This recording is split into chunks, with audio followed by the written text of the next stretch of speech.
Good morning. Welcome to our Economic Outlook Update webinar. I'm Holly Schroeder, President and CEO of the Santa Clarita Valley Economic Development Corporation. Thanks for joining us today.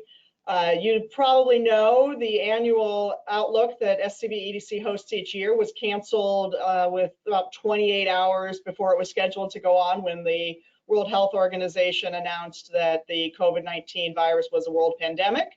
And then later that same day, the governor limited large events. And so again, that event was canceled. And we held a webinar with Dr. Schneep on March 25th, and that sort of marked the starting point for our pre-COVID economy, before COVID BC, and where things would go from there. And obviously over the past several months, we've seen the economy change dramatically.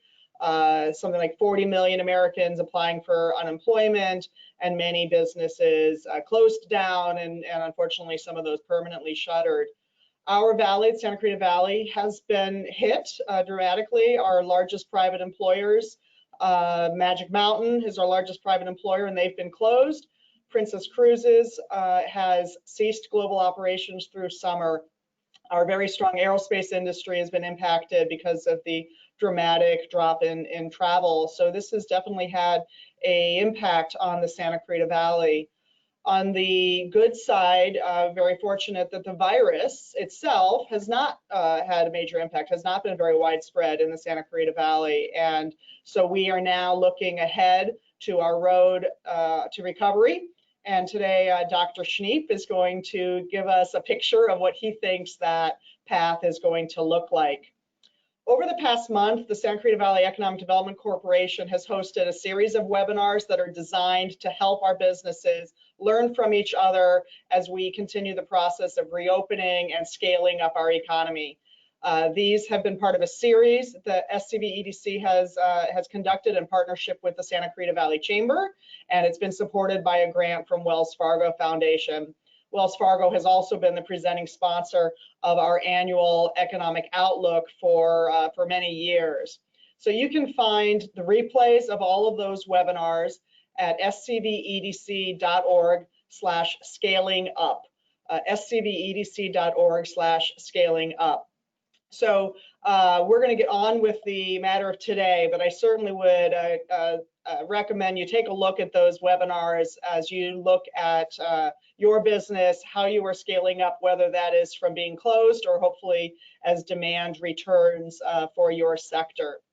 As we go today, Dr. Schneep's going to go through his presentation, and you can ask questions. We will ask questions at towards the tail end. In your side box here under the orange arrow, there is a questions box, and you can please enter those through the chat, and we will direct as many of those as we can to Dr. Schneep at the end. So with that, I'd like to turn it over to Dr. Schneep. Dr. Schneep's the founder of California Economic Forecast, has his degree from UC Santa Barbara in econometrics, and has been a long-standing presenter at our Economic Outlook because he really understands what is happening in the dynamics of the Santa Clarita Valley. So with that, Dr. Schneep, I'll turn it over to you, Mark, and let you take it away. I will make you here the presenter so that we can see your slides and such. And thank you again for being with us today. Okay, thanks, Holly.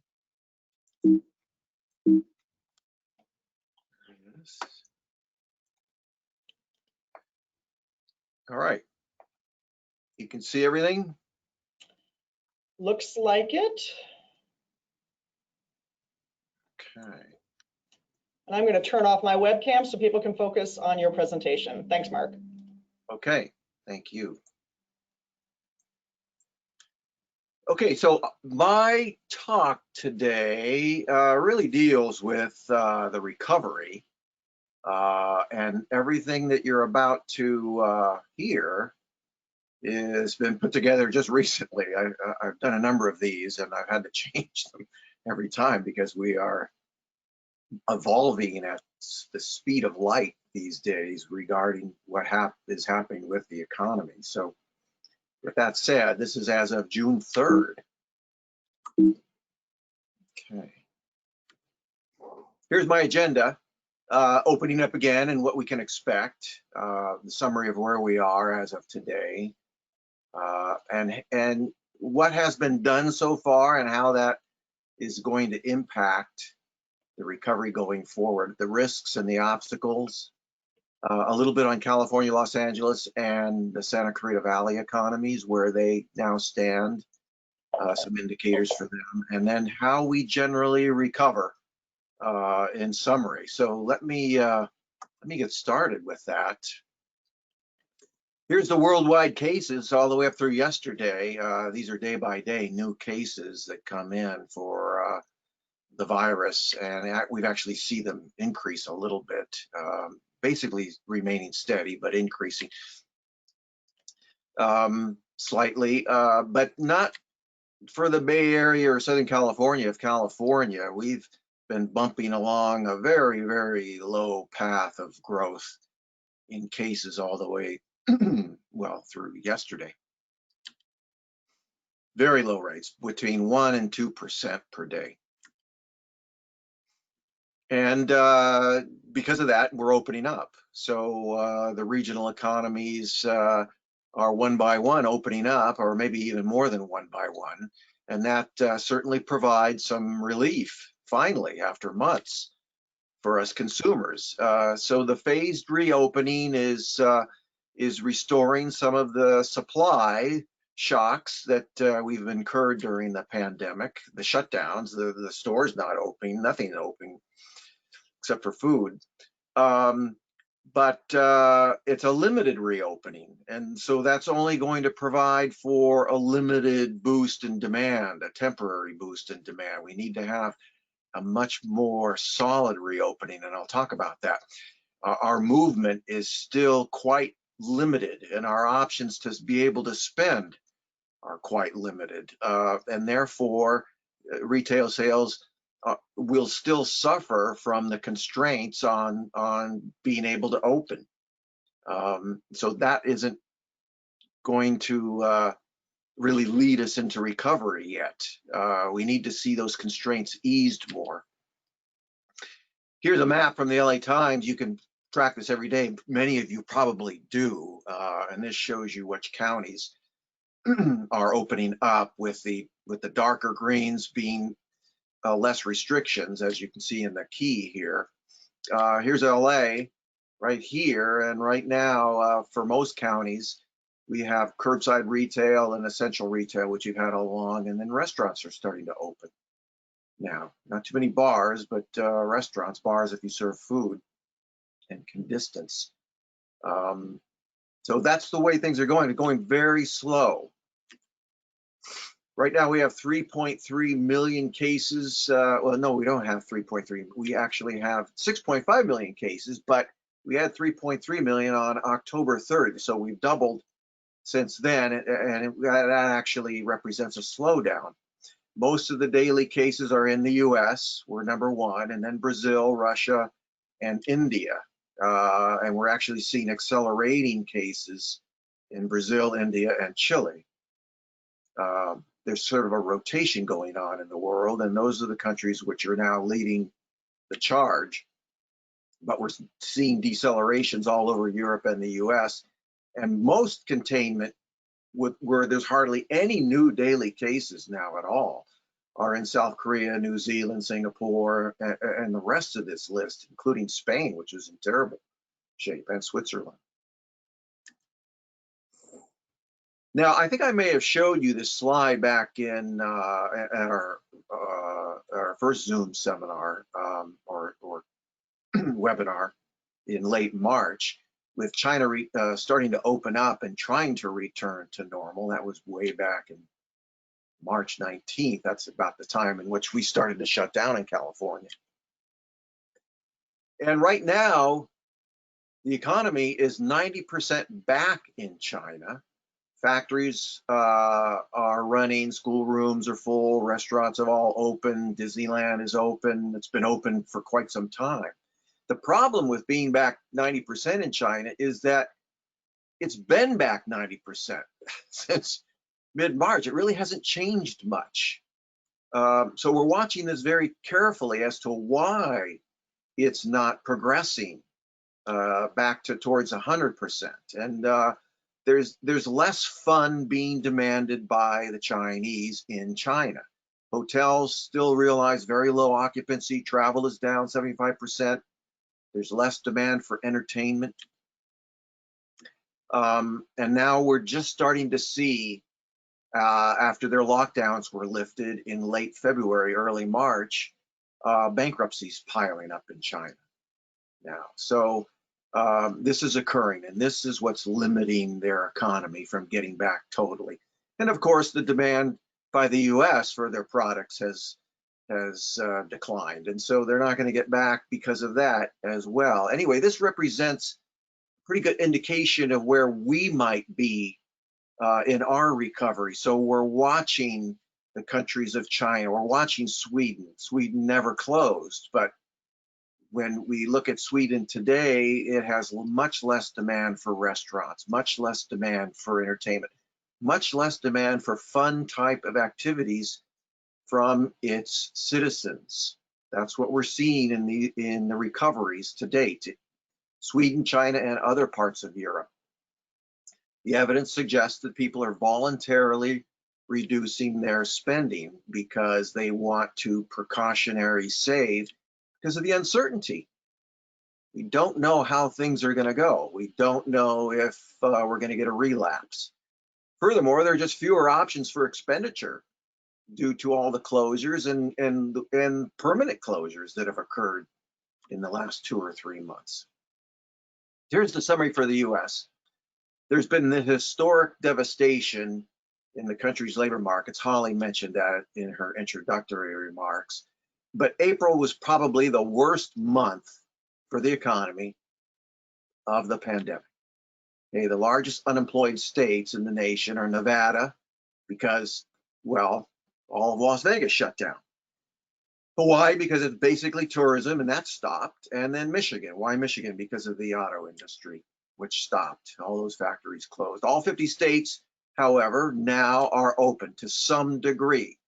And so the biggest question probably on your mind, certainly on economists' minds, is how is the economy going to recover from all of this unemployment and all of this business failure?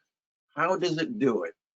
And so that's really what I'm going to talk about today. Here, and we monitor this. We produce a weekly unemployment rate for the US and for California, and this was the rate all the way through the last week. I'll get the new data tomorrow to be able to get the most recent numbers, but you can see that it peaked in late April and has been coming down since then. So we're currently at around what we estimate 15.5% for the US unemployment rate right now, with 24 million claims for unemployment insurance still prevailing today.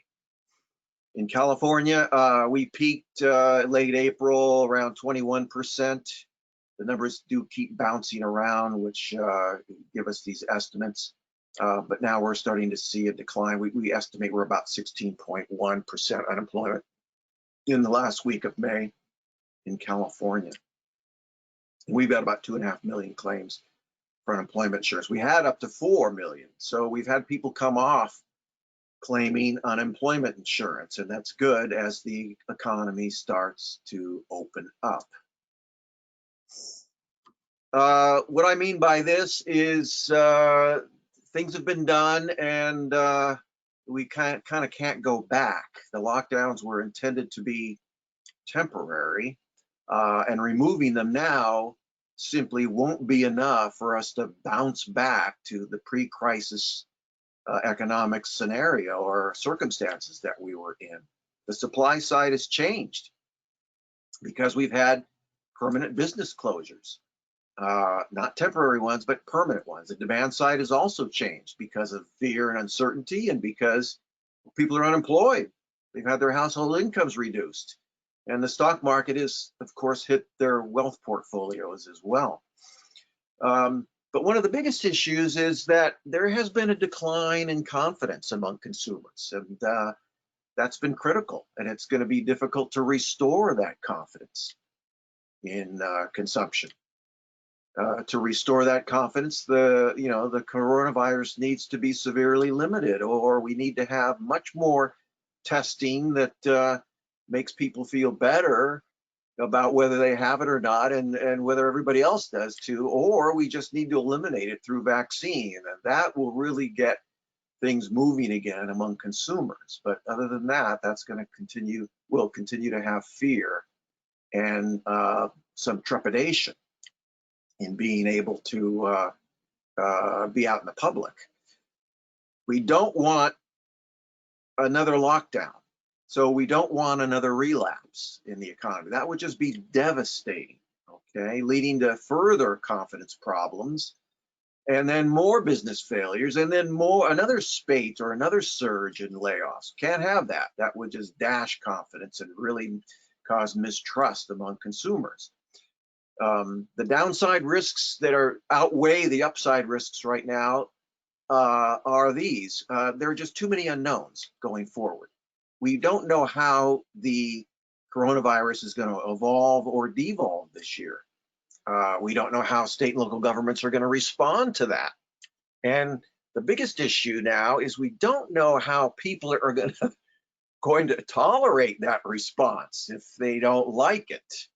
So we're watching these things very carefully. I mean, before this current wave of riots that we're seeing across the country, there were still many protests due to the lockdowns that people considered many of the actions of governments being unfair.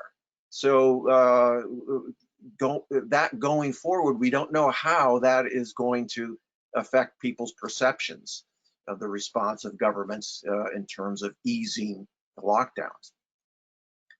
We may see possible outbreaks in the coming months. That's another risk. The phased and gradual limitations, during the current restart could prove too restrictive. Businesses may not be able to operate profitably. They may have to close. Layoffs may start rising again. So these are the risks to the recovery that we're carefully monitoring right now. And then, of course, you have the hesitation by consumers, and the demand side is therefore impacted.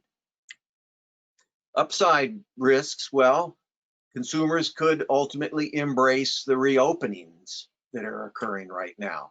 Demand could be strong for restaurants and personal care, vehicles and homes. In fact, when the opening occurred here in Santa Barbara, where I live, the first night out that restaurants opened up, I went down there, and all the restaurants were full.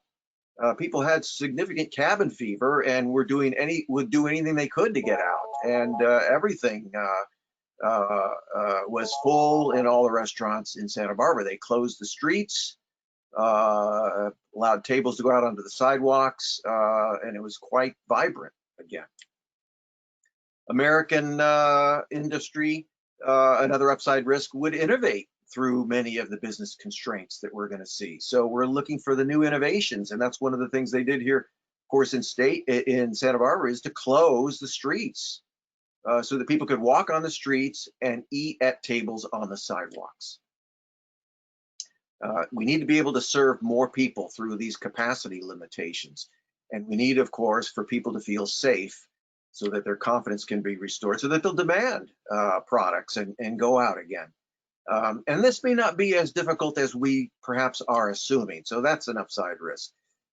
We have not seen confidence shaken as bad as it was in the Great Recession, despite how bad things have gotten here. When you look at consumer sentiment from the University of Michigan survey, it had reached a high for 20 years back in January and February. That's January, February of this year, 2020. But of course, it precipitously fell, and that's the value as of May. But confidence is still higher than it was during the Great Recession. So I think people in general believe that the situation can be surmounted, that it is temporary, and that we will ultimately get back to where we were. It'll probably take some time, but that confidence isn't as corrosive as we saw back in the last recession. And expectations actually were improving in May. The improvements that we're seeing to date, well, the stock market has rallied. It has rallied all the way since March. I'll show you some evidence of that. Home loans for purchases increased in May. Refinancings are still at prolific levels. Consumer spending is rising again. Manufacturing is slowly improving. We're noticing all that in the US data that's coming out, and continuing unemployment claims are in decline as economies open up throughout the country. Oil prices have rallied, now back to $38, and they had gotten as low as negative, as you all know. And then the new car sales came back strong in May with data released this morning. So those are encouraging signs. Here is truck sales. You can see that a precipitous decline in March and April, but May it's rebounding back, much more impressive than we would have thought. Here's the Dow closes the last 125 days. These are daily closings, and that was the close as of yesterday. We're down only 12% from the record high on February 12th. And this morning, the Dow was up another 400 points, so we may only be down about 10% from the all-time high that we reached just a few months ago. And then home purchases through the Mortgage Bankers Association survey. This is the volume of home purchase loans. That's been rallying significantly. So the data through the late May is showing purchases actually higher now than they were pre-crisis. That's good news. So we're seeing some indications that are coming in a lot better than we had expected during in these early days of opening, and consumers starting to come out.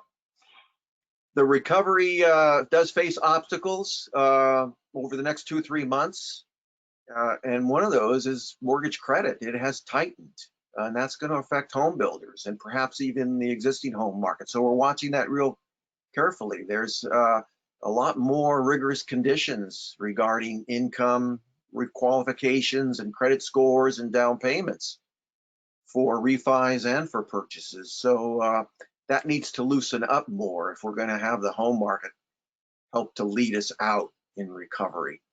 Also, and I won't mention this too many times today, but this is the big issue. We've got these capacity limitations, and that combined with consumer reluctance is going to produce, or could produce, a wave of new business failures and layoffs.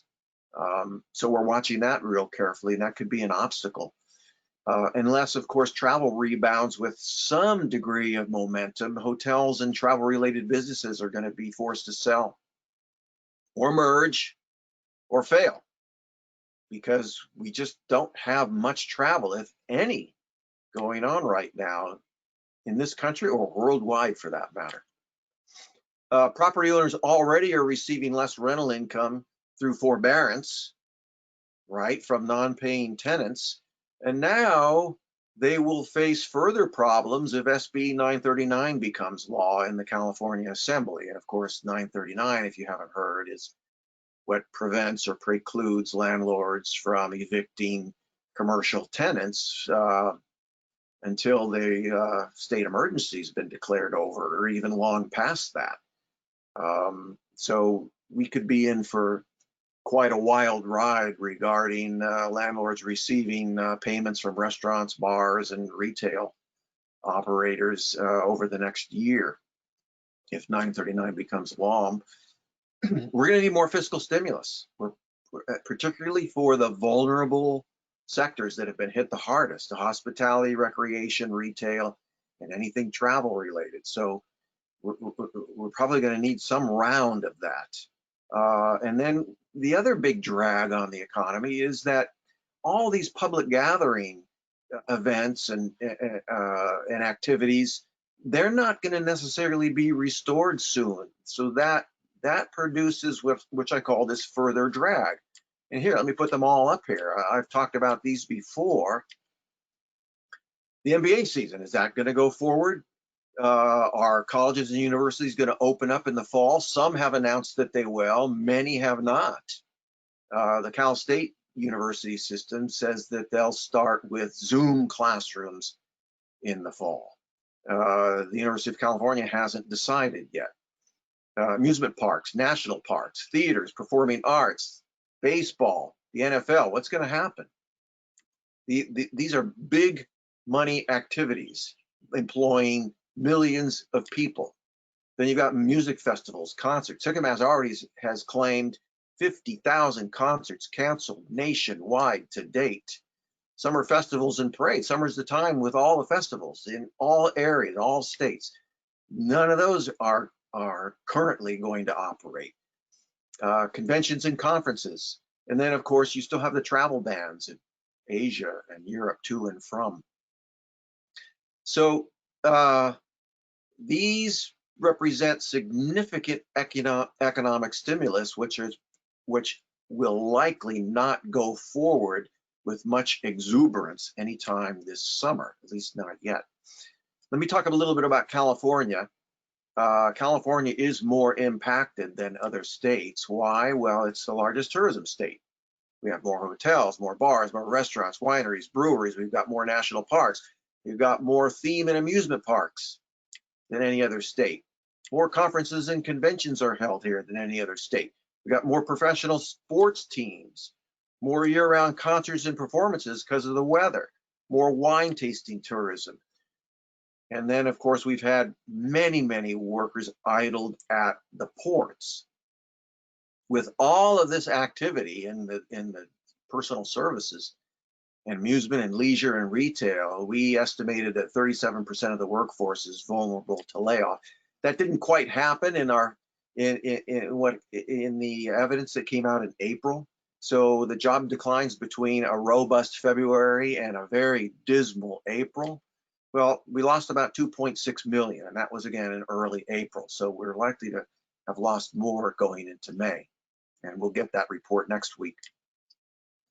Most of them were in leisure and hospitality, the usual suspects, retail, and then professional and business services lost a fair amount. But for the size of that industry, that's not all that much. And then healthcare, construction, manufacturing, and local government was really the least affected here. Let me zero in on these four: professional, business services, healthcare, construction, manufacturing. Now, you probably were, many of you were probably recipients of the Paycheck Protection Program, the loan funding, and here were the recipient industries of the first round of funding in the US. Construction was number one. Then professional, scientific, and technical industries were number two in receiving that funding. Manufacturing was third, and then healthcare fourth. So these industries did whatever they could to maintain employees. And I think it's because they knew how hard it was to recruit, and how hard it had been to recruit through February going into early March, and they wanted to hold on to as many workers. This is certainly true of construction, which was going at lightning speed before the crisis hit. So we are seeing these industries hold on to their employees more so than other sectors. Construction was at all-time record highs in California. This is commercial and industrial building in California, and I think I may have showed you this earlier, but 2019 was a record, and even or 2018 and 2019 were, and so 2020 was going to look very similar to this before the crisis hit, and it could be restored to those levels and help the regional economies rebound very sharply. So we're watching this very closely as construction is restored, and we see if there's been any major declines in demand for construction activity now over the rest of the 2020 calendar year. Let me talk about LA County and then, of course, the local area here. Here is the unemployment rate by county in April. And there's Marin and Santa Clara. They were the lowest unemployment rates. And why? We noticed a strong correlation between the real high tech oriented counties, because much of the tech companies, many of the employees could work from home. and the low unemployment rate. So that's kind of what's driving those things. San Francisco as well. Sonoma, Napa, so a lot of the tourism counties had higher unemployment rates. LA had a very, very high unemployment rate, one of the highest. The Imperial was a little bit higher. I'm not showing that one. And yet LA has a high technology workforce. But think about LA. It has more working residents that lost their jobs than any other county. Why was that the case? Well, there's more services, and more services were shut down. And more workers in services are unable to work remotely, can't provide the service remotely because there's just simply more tourism, more entertainment. Dodgers, Clippers, Lakers, all kinds of entertainment venues, Universal Studios, Magic Mountain, Hollywood, museums, Santa Monica Pier, Santa Monica Tourism, all the film studios, all shut down, everything shut down.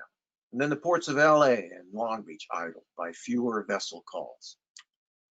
So LA was hit hard, much harder than others. And then there's so many more gig workers and self-employed workers in LA County. There's a census question asked, which the U.S. Census Bureau has been doing during that pandemic. And this was in May. Since March 13th, have you missed this? Again, this was for business owners. Have you missed any scheduled payments like rent, utilities, or payroll? And this is the percentage of business owners in these various cities across the nation who answered yes, affirmative to this. New York was number one, and then LA was number two. So again, LA business owners have had to defer payments or miss payments. And that was true of many California business owners for that matter, because of the high rent. Okay, and because California was hit very, very hard, it being a high services and high tourism state. That's San Francisco, San Jose, and San Diego are all bunched towards the left over here. How will the economy recover? Well, it's going to recover slowly. It's been shut down longer than most counties and is opening up much slower. And there are just simply more unemployed people here. And that is going to lag other sectors and other counties. Technology, yes, it's an offset. So that's going to help. But LA County in general is going to lag other regions of California during the recovery. And this is especially true if the entertainment venues remain shut down for a longer period of time, because that's really forcing a drag on the county economy. Here's Santa Clarita Valley unemployment rate. The state currently has that estimated at a very high 21%, 20 to 21%, right in alignment with the county's rate. So that's where the state puts the region's unemployment rate. Hospitality, food services, recreation, retail, the usual suspects have been hammered in the Santa Clarita Valley. Government, healthcare, and professional technical service jobs have largely been spared, okay, in the valley. Real estate asset values and utilization, to date at least, is largely unaffected. Okay, I'll show you some evidence of that. And construction activity, you know, is rebounding. So here's the jobs lost in Santa Clarita Valley. You know, the big ones were leisure and hospitality and recreation and retail. Manufacturing lost some jobs, but everything else is a lot less. Construction was down a little bit because during April they deemed construction no longer non-essential, but then switched their minds. The governor's office switched its minds in late April, early May, and so construction should largely be back underway. So here are new residential permits in the Santa Clarita Valley. The 2020 numbers still look pretty decent. January, February, March actually looked okay. April, there certainly was a slowdown, but when you look at March and April, they're really not much different in terms of new permits for homes than any other March or April going back several years. So we're not seeing a major crisis in residential building so far, at least in the Santa Clarita Valley. And commercial and industrial building was actually off to a rapid start in January and February of this year. And annualized for 2020, given the rate during the first 4 months of this year, this includes the slower March and April, we're at one of the highest levels of new activity in commercial industrial building in the city right now. And again, March and April were down, but we should see a rebound with May, June, and July coming up, particularly since construction can be restored, and many of these things were infrastructure and public infrastructure kinds of things. I'm looking at the office market, and we have information from CoStar through May 20th for the second quarter, so just 10, 12 days ago. We don't see much impact so far, at least, to the office market. No, the vacancies have not necessarily been reported moving higher. Okay, still very, very low in the office market. In the retail market, a little bit higher, but not more than 5% right now. Now, this could change, but it hasn't been a bloodbath so far in the retail markets. So we're watching this real estate asset very carefully. In industrial vacancy, we did see an increase in the second quarter, but this really wasn't as a result of the pandemic and the crisis and a bunch of companies wanting out of their industrial space. No, that really wasn't the case. What that was the fact that industrial space under construction had been running up significantly back in 2018, 2019, particularly with Needham Ranch.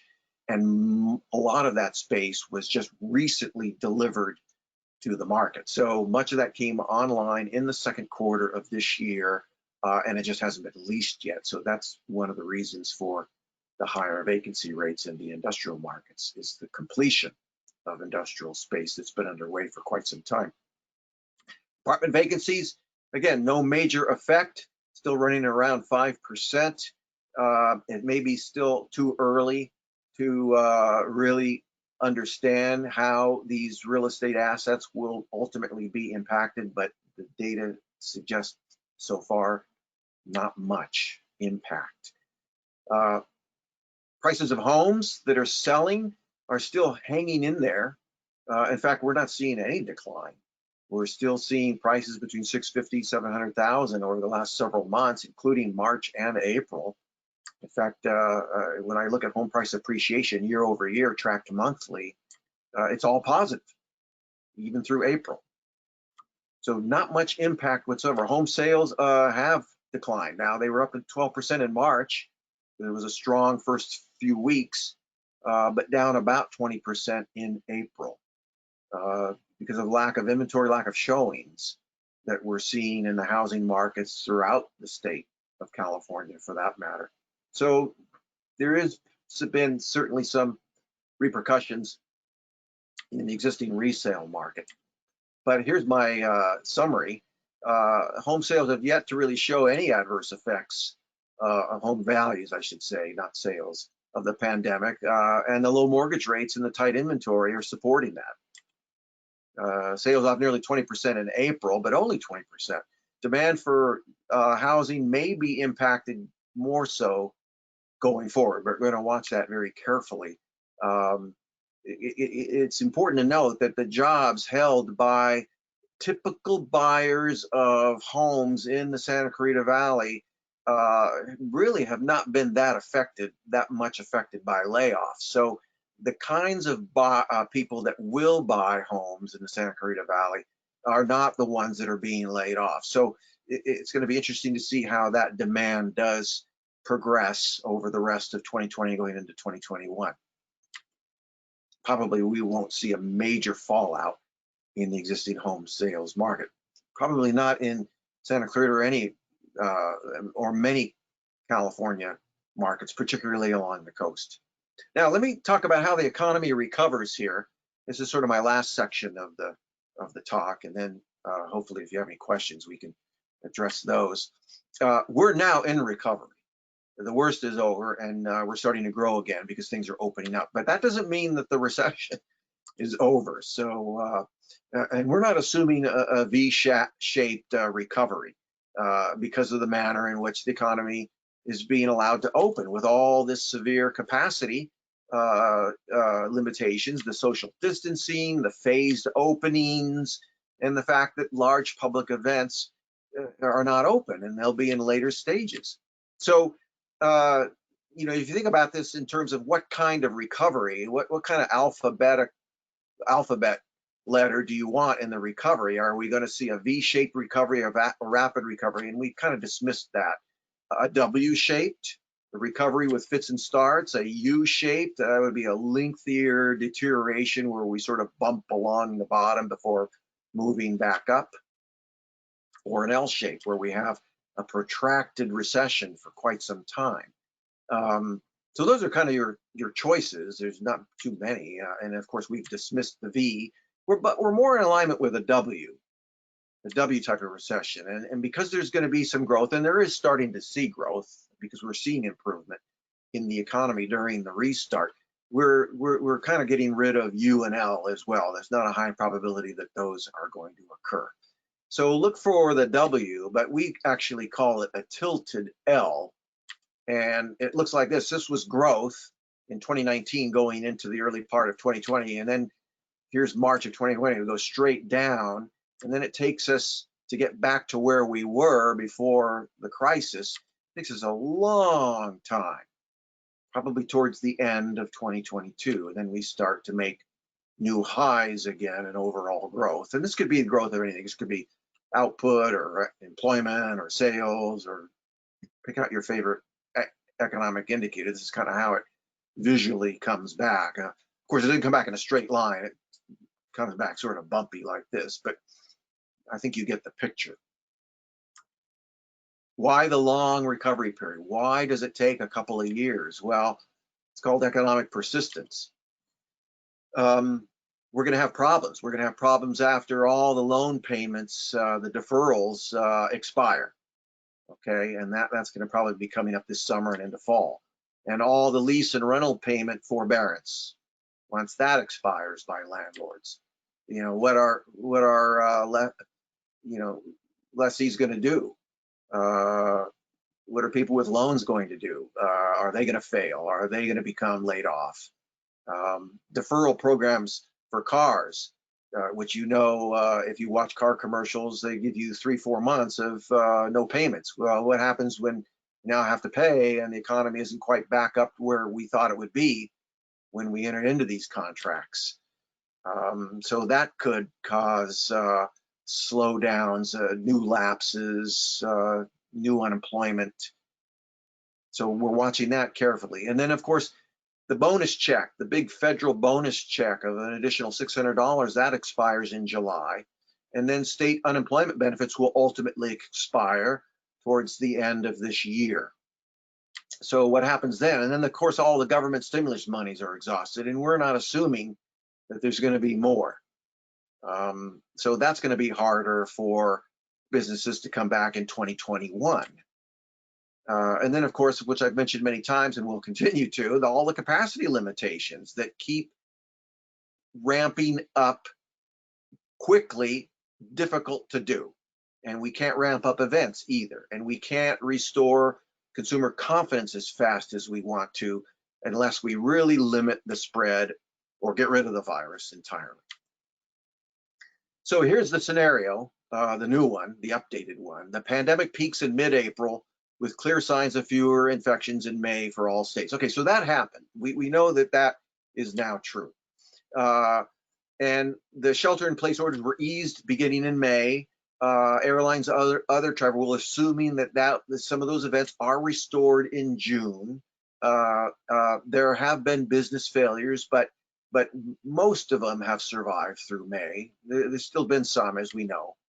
We think those will go into June. And then workers return to their previous jobs, but of course, there's much fewer of them needed because of the way we're starting.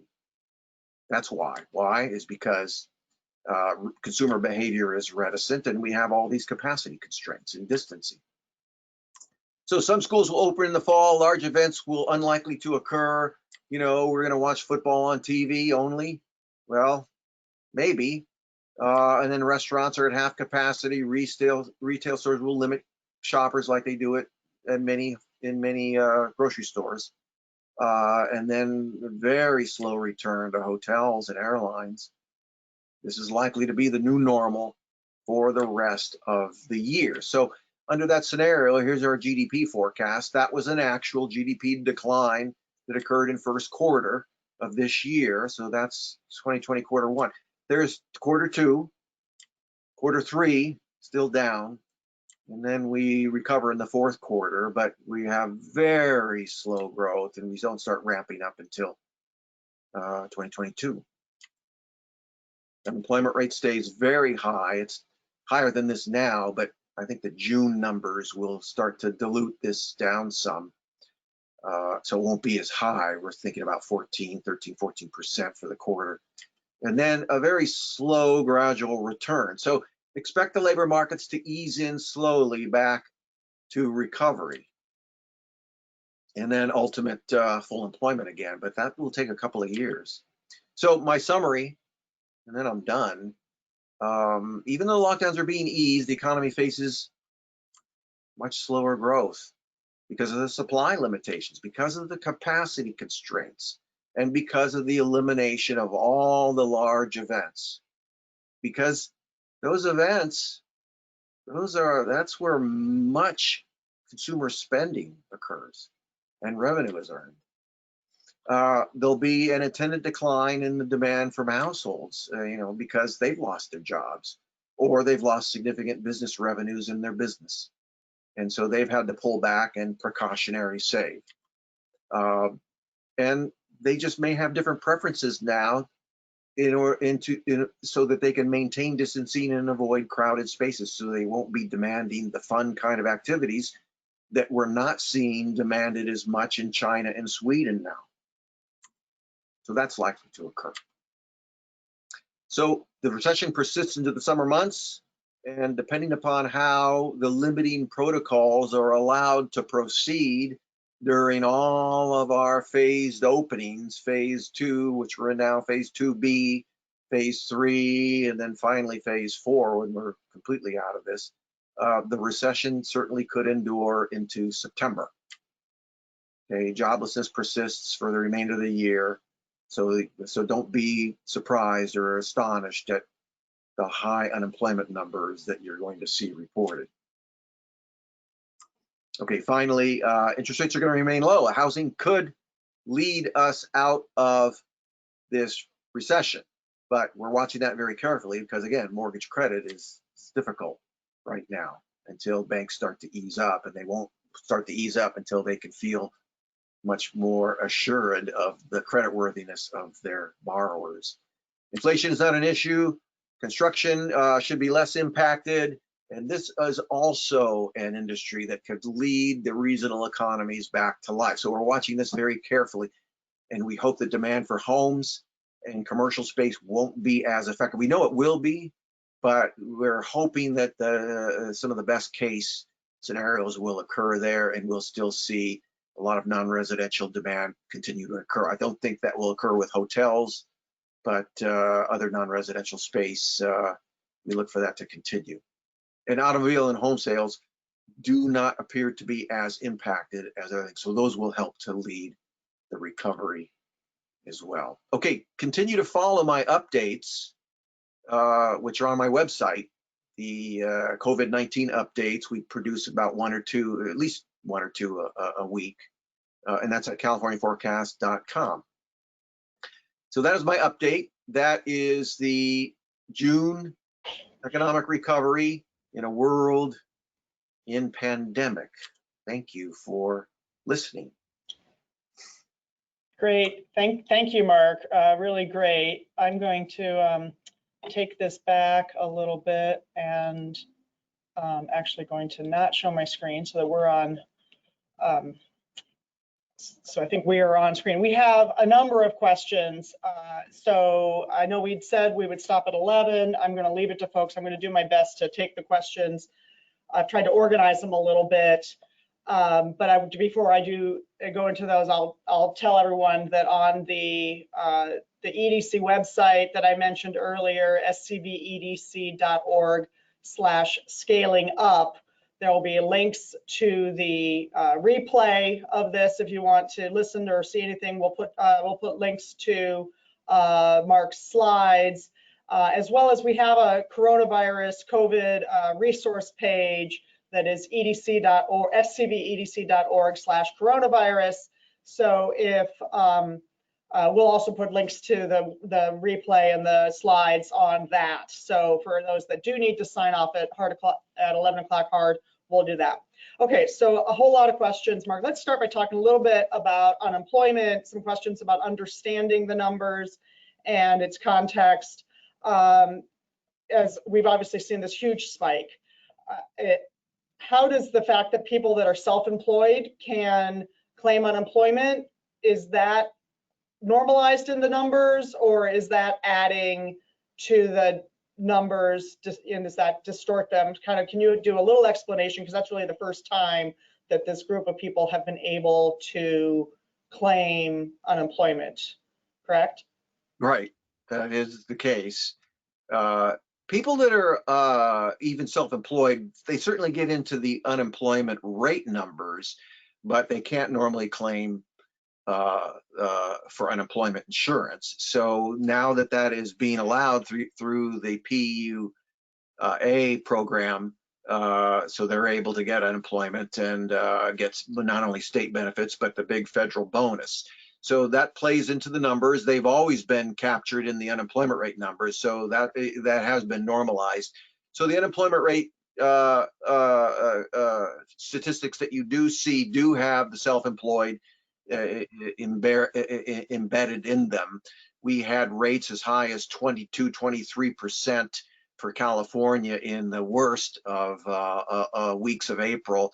But again, that has started to come down because a lot of more people are coming off of continuing claims for unemployment now as they get rehired. So yes, so in general, the answer to your question is, yeah, we've accommodated self-employed. Okay. Lots of talk about now talking about the actual unemployment insurance, about the supplemental $600 a week that was in the CARES Act. Thoughts on continuation of that, and what does that do to our ability to recover if that is extended? It hinders it. Yeah, well, so talk about that. It hinders it. In fact, a lot of business owners are complaining that as they reopen, they can't get their workers back. They can't get their employees back because their employees are making more money on unemployment insurance than they would going back to the job. So there's having to be a lot of competition for workers, believe it or not, in this era in which we have 25 million people unemployed or more, for that matter. So we need to stop the helicopter money, get things ramped up as quickly as possible. I certainly believe in loans where we pay the Treasury back ultimately and give plenty of time to do that. But these federal giveaways are actually creating the wrong incentives for the economy. And so these are just hindering the economy. We need to get people hungry again and wanting to go back to work. And hopefully that will do that. Yeah, so in terms of, let's talk a little about some macro trends. You talk about the loans. What do you see in terms of the impact of all of the spending that we've been doing? We've seen, obviously, the debt go up. What does that do to the recovery in the short end, mid to long term? Deficit spending. Well, there's been a significant stimulus. We saw incomes in April rise sharply. Big surge in income for American households. And it was because of all the stimulus checks. And it was because of all the unemployment that's higher than what you would normally make with the federal bonus. So, but that's got to be spread out over May and June. And so this big surge that we're seeing is really kind of going to be allocated out. Hopefully will be allocated out. So that has actually will be beneficial in carrying households forward over the next month or two, or maybe even a little bit longer if people were prudent and saved going forward. So, but yes, we've incurred tons of debt doing that, and we don't have to worry about dealing with that mess for now. Right now, inflation, in fact, we're seeing deflation. So it's not going to affect inflation for a while because we just simply do not have overcapacity. We don't have significant amount of production. We don't have a lot of demand for anything. So again, we can kick that can down the road. It's going to be a problem later on, but for right now, this stimulus is putting wherewithal in people's pockets and giving us the ability to spend and keep the economy at least with some growth. But clearly the economy is hurt really bad, and this is helping, but we need to kind of stop it after this round. Do you have thoughts on how you connect those? Like as the recovery gets to a certain point when we have to start dealing with that, or is that a kick the can, take it as it goes kind of question? We can continue to prolong the effects of that, but because the debt that we're in is so great now, and it has really pushed the federal borrowing up to astronomical levels, that this is going to have to be dealt with probably over the next 5 or 6 years, and otherwise we are going to be facing much higher interest rates, much higher inflation down the road, but we don't have to worry about that right now. So there's going to have to be some major tightening, major tax increases, or government is going to have to cut significant amount of resources and services in order to pay back, to the federal treasury what it has borrowed. So we're going to have to see some degree of austerity ultimately come home to roost, and so that's probably going to at least start to occur by 2025. Yeah, so that was another question that came in, is sort of what is the impact and the path forward for governments who are seeing, precipitous drops in revenue? How does that affect the economy in the short term, and what do you do about that over mid to long? Another question that came in. So maybe elaborate on what you were just saying. Well, it's a long answer. Needless to say, it's a long answer, but clearly state and local governments are they're going to have to do what they can in order to raise more funding or cut many services in order to get back to balanced budgets over the next 2 or 3 or 4 years. So look for more austerity. I mean, we're all going to end up paying for this. I mean, we're paying for it now, clearly, but we're going to continue paying for it for quite some time because of the transfer of future monies all into the present. So look for greater austerity, probably increases in taxation, and less household wealth going forward. This is definitely going to happen, and state and local governments are going to have to deal with this. State and local governments are going to have to worry in California about exercising a lot more business-related activities so that they can generate more more revenue from business. So permitting more houses, permitting more businesses, permitting more industrial facilities, perhaps breaking through a lot of the logjam when it comes to permitting real estate assets in this state. We may see a lot more of that. And then allowing a lot more businesses to grow and flourish rather than being more restrictive. So this could really cause a change of philosophy in California in order to pay back what we've lost. Those of us in economic development would maybe see that as our silver lining, potentially.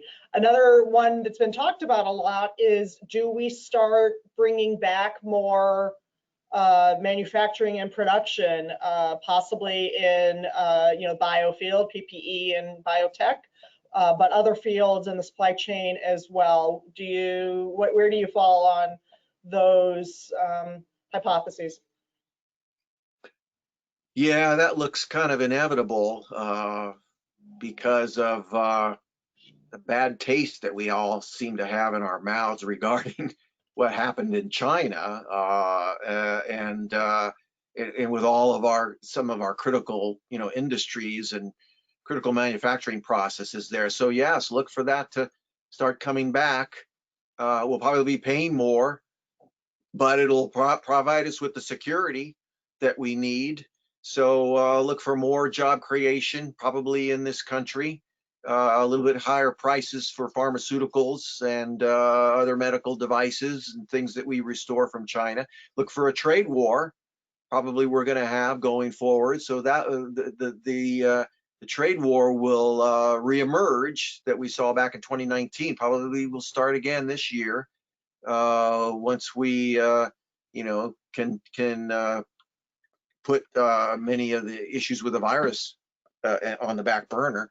But yeah, we look for a lot of manufacturing heading back. So that gives opportunities, a lot of opportunities to regions across the nation, including California, to be able to recruit a lot of those manufacturing processes that may be coming back from Asia. And that could happen quickly too. It could happen just in the next 2 years.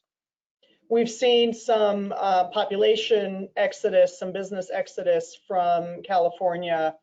And do you see that continuing? What do you think are sort of, and I guess that in some ways relates to the virus of where people, the trends in terms of where people are going to want to live, that they feel safer. So maybe those two things, maybe they relate, maybe not. Yeah, maybe. Maybe.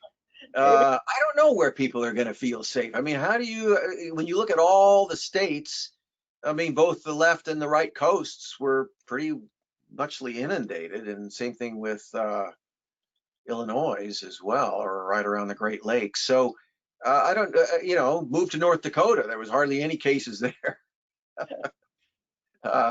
or Oklahoma for that matter. In fact, Oklahoma was the first to open up and have or was it Arkansas?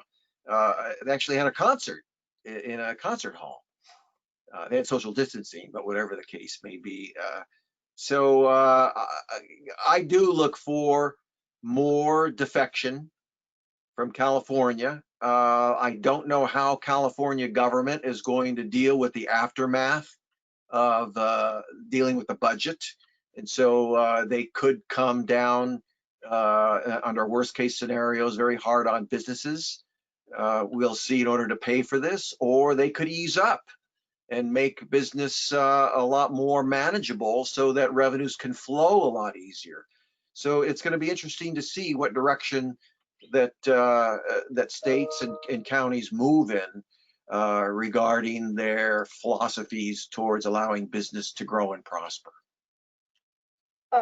Other sort of big trends, let's talk about real estate. You talked about possibly both real estate and construction, maybe residential construction, helping to lead us out.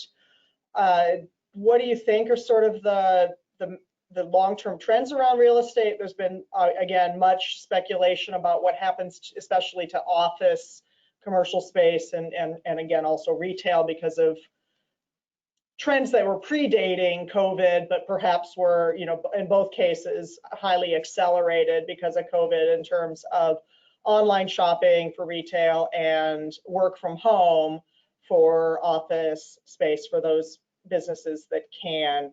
How much of that is permanent? How much of that might come back to where we were? What's sort of your take? Are we going to have a glut of extra real retail and office, and how severe is that to the economy? Well, any glut of real estate assets would be severe to the economy. So we certainly don't want to see that. Right now, our real estate assets are pretty well utilized, as you saw from those vacancy rates. And that's true all over California for that matter. Retail has been in a downward trend, and we've known that. And so this may actually accelerate that to some extent with much more online purchasing, because consumers have just gotten a lot more comfortable having had to buy more things online and take delivery from Amazon.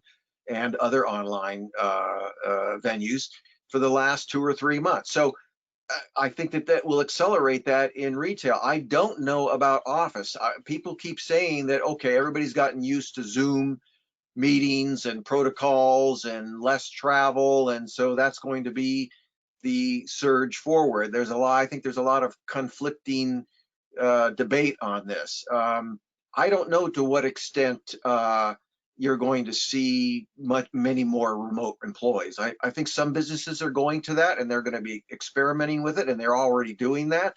But the ones that I've seen, they're probably going to try to get most of their employees back. You kind of need synergy in an office setting. You kind of need social networking. You need, personal interface in many cases. And so you're still going to need space. The office trends that were going on, we were building lots of office space. It was tight in many places. So this may defer some of it, but I don't think that the overall demand for office is going to go away. I think that you're going to need the office product just in general. And even if you have a little bit of a glut over the next year or two, because businesses do choose this, this will work itself out over the longer term. So I don't think that this is going to be a persistent issue regarding office. And industrial, we didn't have enough to begin with anyway. So I don't think that's going to be an issue. The real question mark is retail. And housing, I really don't see that to be a big issue. We didn't have any housing before. Yeah. We didn't have much. We had supply problems, right? And so that's probably what's helping to keep housing from showing any adverse effects of the pandemic now. Does the unrest we've had over the past week, both in terms of, it's the actual unrest and the looting and the issues that have been going on, but then the threat that it might pose in terms of a second wave, accelerating a second wave of the virus and what our response might be to that, how do you factor that into your forecast? Is it, how big of a deal is, how much of that is factored in, I guess, as to what you Not much. Not much. No, we don't factor that. We can't. We're not epidemiologists, so we don't know if this could actually create a second wave just because because of the absence of social distancing. So we don't think that that's an issue, although it could be. But we're going to wait and see. We'll know in 14 days or less. Does the rioting, does the destruction, does the looting, does that sour the economic recovery? As a matter of fact, it doesn't. And just like any major disaster, like fires or floods or hurricanes and other disasters of that like, these tend to pose stimuluses for the economy.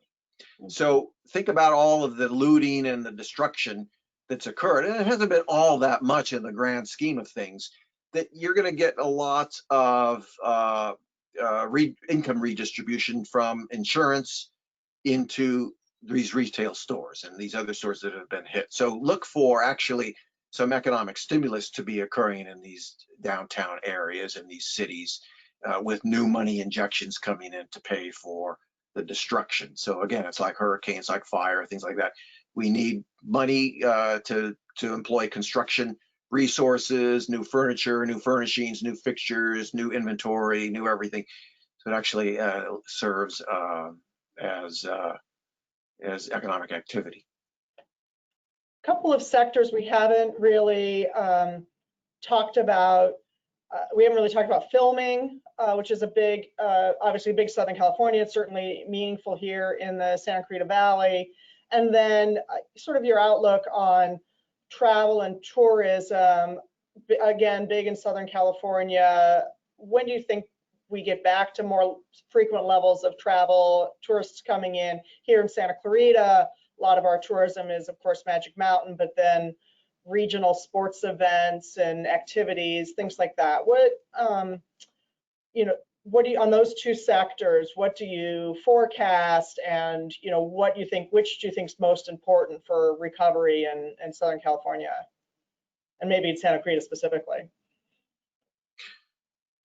Well, as a conservative scenario, we assumed that those things in general would not return this year. Okay. Or if they do return, they would return later in the fourth quarter or first quarter 2021. So we don't have large public gatherings except those that could possibly be spaced out with limited capacities. We don't have that really occurring. So that, again, that's why I had the whole section in my talk about this produces a further drag on the recovery, because this represents a significant amount of economic activity and jobs and income production.